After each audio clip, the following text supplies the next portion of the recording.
À la fin des années 40, l'artisanat en Martinique est au plus mal. Il traverse une véritable crise.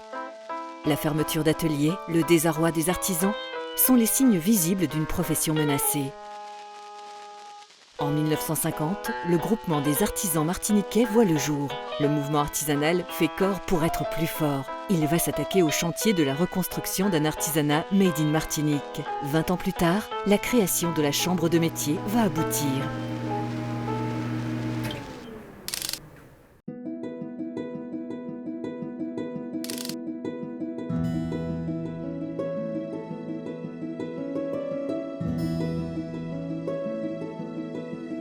La Chambre de métier et de l'artisanat de région Martinique a 45 ans cette année.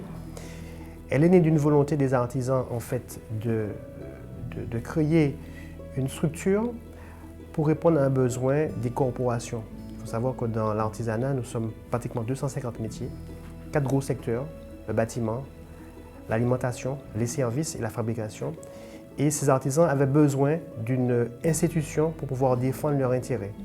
Donc ce sont des corporations qui se sont regroupées, à l'instar du national qui a maintenant 90 ans. La Chambre de métier de la Martinique a voulu offrir de nouveaux services aux artisans. Depuis, la dynamique de développement impulsée par la Chambre de métier et de l'artisanat de région Martinique s'est amplifiée pour créer de réelles opportunités professionnelles aux artisans. Depuis la création de la Chambre, il y a eu 6 présidents qui se sont succédés. Le premier président, c'était le président Rimini. Il n'a fait qu'une seule mandature. Il faut savoir qu'à l'époque, la mandature était de 3 ans. Ensuite, on a eu le président Leroux, le président Samo, le président Taïlamé, ensuite le président Cayol et notre regretté, le président Labonne. Alors, depuis les années 1972, où j'ai pu fréquenter la Chambre de métier, puisqu'à cette époque, j'étais salariée, et il y avait eu un appel pour les salariés de venir se former. En 1988, je suis entrée à la Chambre de métier à l'appel de M. Taïlamé, qui devait remplacer le président Samo, Pierre Samo, qui était là. Et je me rappelle que Pierre Samo m'avait dit « il faut que tu viennes avec nous. On a besoin d'un élément comme toi, il faut que tu y sois. » Tout au long de son histoire, la Chambre de métier a fait grandir l'artisanat. Elle a toujours œuvré à faire connaître et crédibiliser le métier d'artisan. Ce qui m'a frappé le plus à l'époque, c'était que l'artisanat n'avait pas une bonne image. Et on considérait l'artisan comme un jobber, il n'était pas considéré comme un vrai chef d'entreprise. Et les produits artisanaux aussi étaient censés être inférieurs aux produits importés, etc. Donc on avait un travail de valorisation de l'homme artisan et du produit artisanal. On a mené pas mal d'actions de communication pour pouvoir valoriser l'artisanat, notamment les semaines martiniquaises du travail manuel, ce qui permettait d'attirer les jeunes vers les métiers artisanaux. On avait d'ailleurs un slogan à l'époque, travail manuel, travail noble, et même notre slogan, métier manuel, métier d'avenir.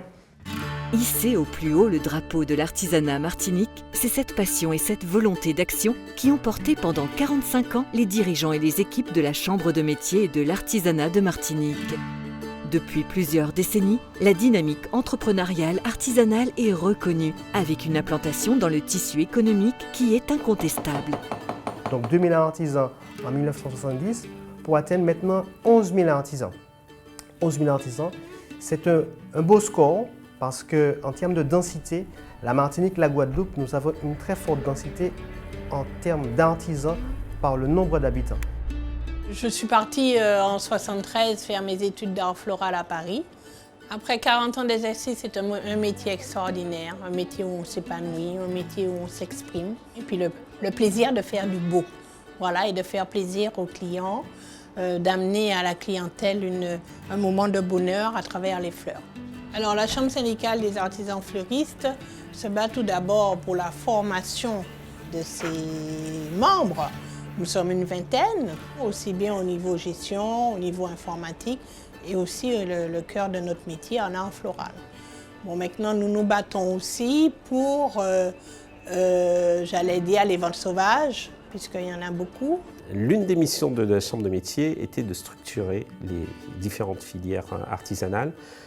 Personnellement, je me suis engagé avec d'autres collègues à structurer la filière artisanat d'art, parce que nous avons de nombreux artisans d'art, nous avons des talents, mais tous travaillent un peu dans leur coin, dans leur secteur.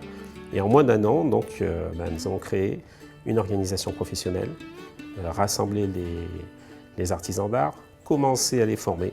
En fait, l'artisanat d'art a un potentiel économique énorme.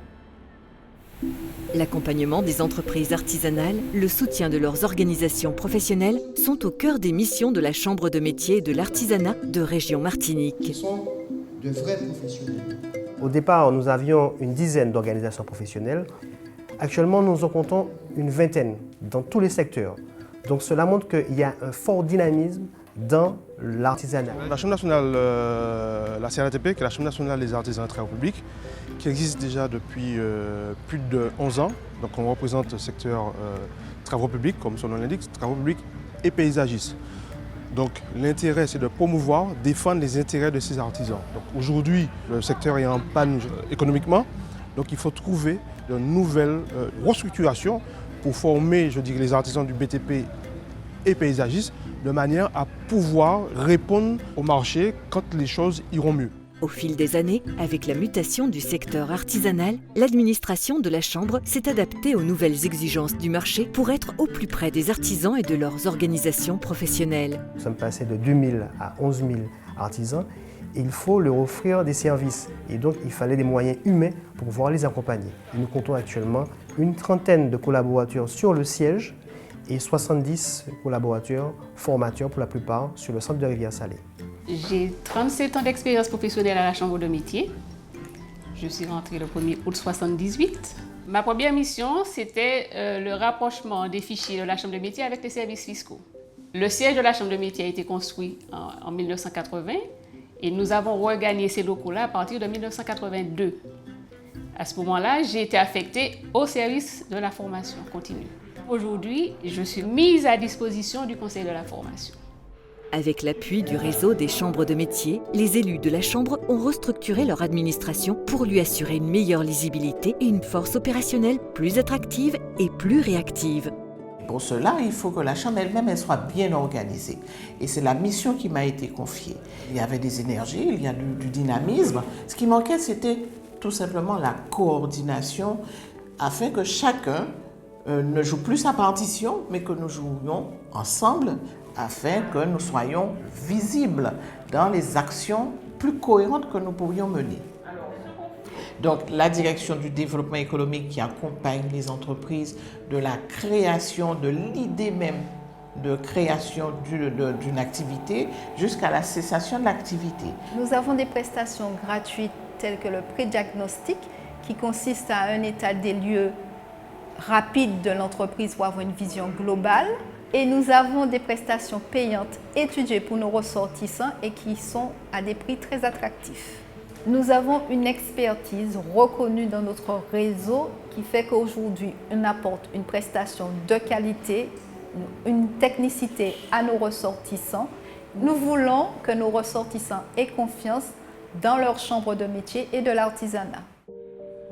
Pour ce qui est de la formation, l'URMA fait franchir un nouveau cap à la Chambre de métier de Martinique, un nouvel outil de développement et de valorisation pour proposer une offre de formation globale et individualisée aux acteurs de l'artisanat.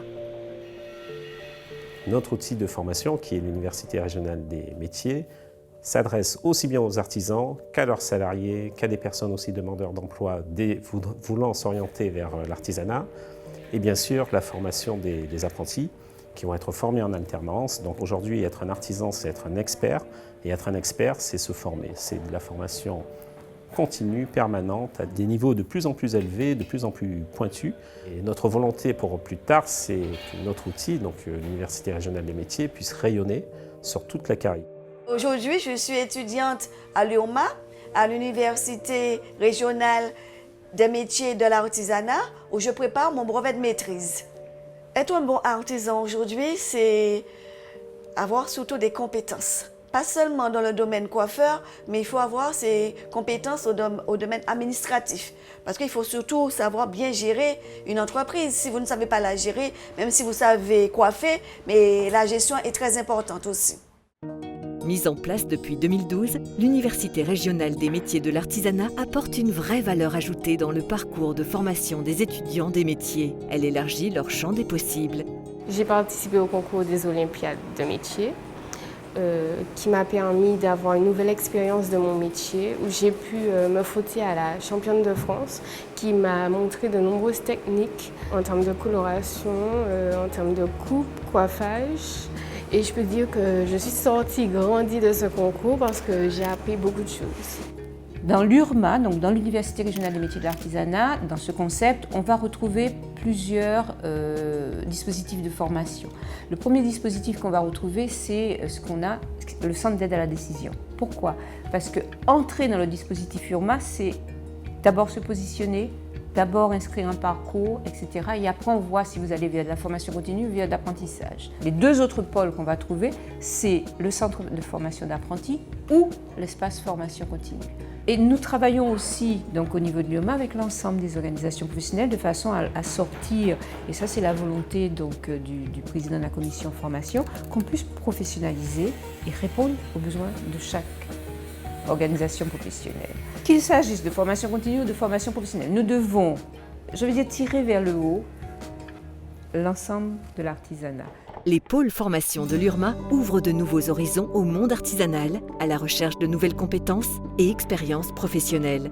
Dans le passé, lorsque je suis rentré, la viande partait dans une bâchée, sur un ciré. Aujourd'hui, les viandes partent dans des camions réfrigérés pour arriver chez nous. Nous n'avons pas ce souci-là. Nous avons fait des efforts considérables. Nous avons fait des formations de convoyeurs d'animaux. C'est-à-dire qu'il faut faire une formation pour embarquer une bête dans une bétaillère. Nous avons eu la chambre de métier, la MIV pour payer cette formation.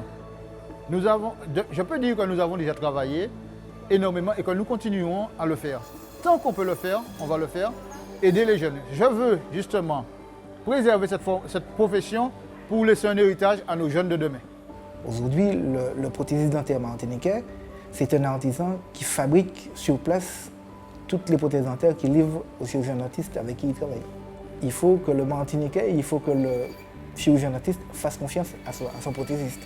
Parce que ce sont des prothésistes qui sont aussi qualifiés, qui se forment régulièrement, qui se déplacent, qui ferment le laboratoire, même si des fois ils travaillent tout seuls, ils ferment le laboratoire et ils vont se former.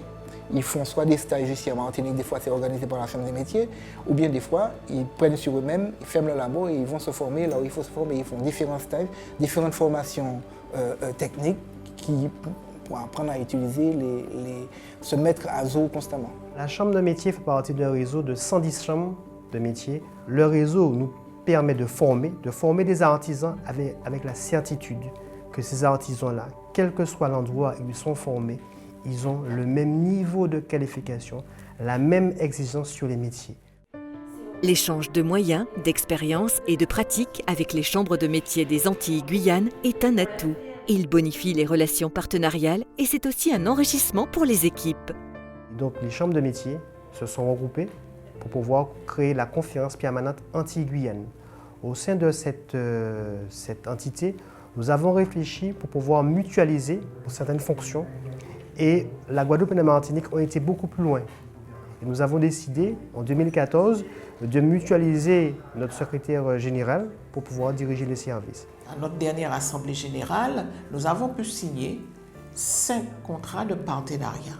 C'est donc la preuve qu'aujourd'hui, on nous fait confiance et nous pouvons mettre en place des actions communes, toujours à destination donc, des artisans de la Martinique, parce qu'une chambre toute seule ne peut rien faire. Aujourd'hui, plus qu'hier, l'identification aux valeurs de l'artisanat est porteuse d'activité, de qualité, de proximité, d'authenticité. Un atout pour le rayonnement de la Martinique. Je voudrais lancer un appel aux artisans pour qu'ils puissent s'approprier leur maison. Leur maison, c'est la chambre de métier. La chambre de métier a été créée par des artisans, pour des artisans. Notre ambition au niveau de la chambre de métier, c'est de pérenniser le tissu artisanal, permettre aux entreprises de passer le cap des 3 ans. former des collaborateurs sur des métiers nouveaux. Le développement durable est l'avenir, c'est le progrès. Il faut former des artisans, il faut former des collaborateurs sur de nouvelles technicités. Nous œuvrons pour que l'artisanat soit la première entreprise de Martinique. Permettre à l'artisanat de redevenir le fer de lance de l'économie martiniquaise, tel est le nouveau défi à relever par les promoteurs de l'artisanat. Pour les années à venir, ils ont l'ambition d'écrire et de jouer à l'unisson la partition de l'artisanat martinique en mode majeur.